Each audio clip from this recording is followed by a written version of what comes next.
Good morning बच्चों, कैसे हैं आप? अच्छे से हैं? हिंदी की कक्षा में आपका स्वागत है। बच्चों, आज का जो हमारा विषय है वो है वर्षा ऋतु। आज हम वर्षा ऋतु के बारे में पढ़ेंगे। ये वर्षा ऋतु हमारी 4 ऋतुओं में से एक है।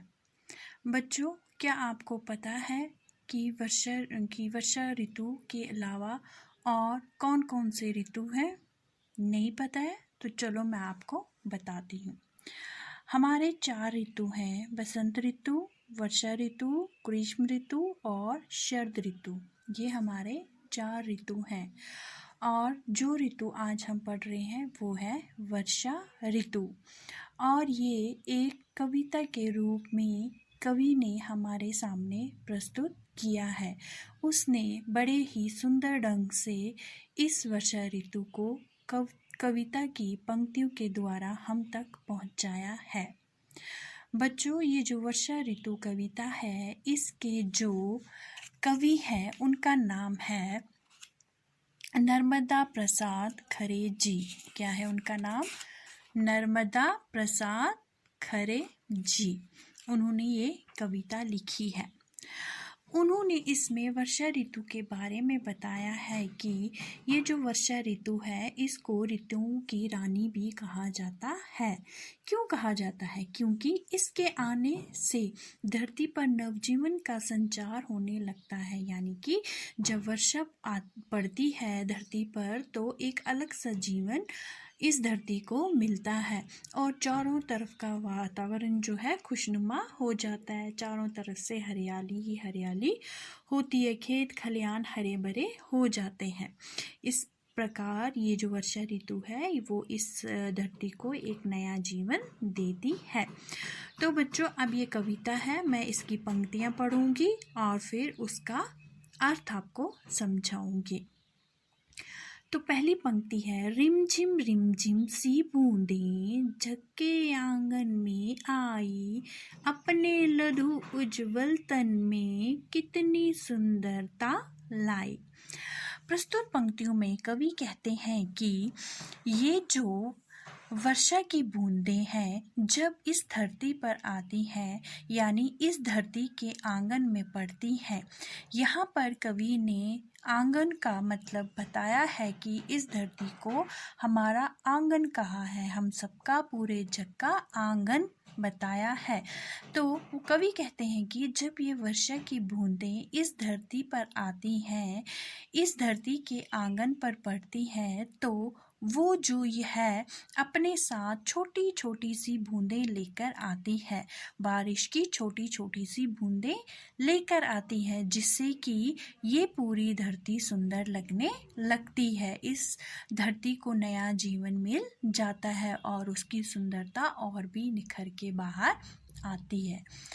मेघों ने गरज गरज कर मादक संगीत सुनाया, इस हरी भरी संध्या ने हमको उन्मत्त बनाया, सूखी सरिताओं ने फिर सुंदर नवजीवन पाया, लधु लहर लहर पर देखो सौंदर्य नाचने आया। आगे की पंक्तियों में कवि कहते हैं कि मेघों ने, मेघ यानी कि बादल, ये जो मेघ है इन्होंने गरज गरज कर एक सुंदर मीठा सा संगीत सुनाया है, जिससे हमें पता चलता है कि वर्षा का आगमन होने वाला है, यानी कि वर्षा ऋतु आने वाली है।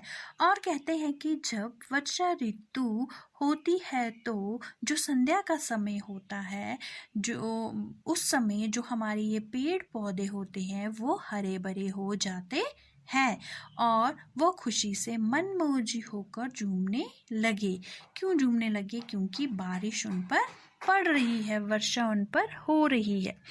आगे कवि कहते हैं कि जितने भी पेड़ पक्षी फूल सब में नया जीवन पा लिया है। इस वर्षा के आते ही सबने नया जीवन पा लिया है। छोटी छोटी जो ये लहरें हैं जो भी खुशी से नाच रही हैं। क्यों नाच रही हैं? क्योंकि उन पर उनके अंदर पानी भर गया है और वो लहरें भी मस्त होकर नाच रही हैं। एक लहर उठती है, दूसरी लहर आती है, एक बैठती है और दूसरी लहर आती है। समझ में आया बच्चों? ठीक है, आगे की पंक्तियाँ। वन उपवन पनप गए सब, कितने नव अंकुर आए, वे पीले पीले पल्व यानी कि पत्ते फिर से हरियाली लाए। वन में मयूर अब नाचे, हंस हंस आनंद मनाए, उनकी छवि देख रही है नभ में घनघोर घटाए। आगे इन पंक्तियों में कवि कहते हैं कि जंगलों में, बगीचों में नए नए अंकुर फूटने लगे, यानी कि जो हमने बीज बोए थे अब वो अंकुर बन के फूटने लगे हैं। क्यों? क्योंकि उन पर जब वर्षा की बूंदें आई, उन पर भी नया जीवन आ गया, वो भी खिलखिला उठे और जो पीले पीले पत्ते थे उन पर भी फिर से हरियाली आ गई है। जंगल में मोर भी नाचने लगे हैं। इन सबको देखकर आसमान भी खुश हो रहा है। जब ये आसमान नभ यानी कि आसमान जब ये सब देख रहा है कि ये जो पीले पत्ते हैं वो भी हरे हो रहे हैं और ये जो अंकुर हैं वो भी फूट रहे हैं, उनको देख देख कर ये जो आकाश है, ये जो नभ है हमारा, वो भी खुश हो रहा है। और जंगल में मोर भी नाचने लगा है। इन सबको देख देख कर हमारा जो आसमान है, हमारा जो आकाश है, वो भी खुश हो रहा है। समझ में आया बच्चों इतना? चलिए अब आगे की पंक्तियां हम पढ़ते हैं। प्रतिपल हम नाचें खेलें, जगजीवन मधुर बनाए, अपने छोटे से घर में सुख का संसार बसाएं। ये पंक्तियां मैं फिर से दोहराती हूँ। प्रतिपल हम नाचें खेलें, जगजीवन मधुर बनाए, अपने छोटे से घर में सुख का संसार बसाएं। आगे कवि कहते हैं कि जिस प्रकार पेड़ पौधे सब खुश हो जाते हैं, उसी प्रकार हमें भी हर पल खुश रहना चाहिए और अपने घर में खेलना, हंसी कूद सब करनी चाहिए और अपने जीवन को एक मधुर यानी कि मीठा बनाना चाहिए। ये जो हम हैं, हमें अपने छोटे से घर में अपना पूरा संसार बसाना चाहिए। ठीक उसी प्रकार खुश होना चाहिए जिस प्रकार वर्षा ऋतु के आते ही पूरी धरती, ये धरती रूपी जो आंगन है वो खिल जाता है, चाहे वो पेड़ हो, पक्षी हो, मनुष्य हो, जानवर हो, बाग बगीचे, फूल, अंकुर जो भी है, चारों साइड से सुंदरता ही सुंदरता नजर आती है। समझ में आया बच्चों? इसी प्रकार से आप इस कविता का उच्चारण करेंगे और इसको अच्छे से समझने की कोशिश करेंगे। धन्यवाद। Thank you.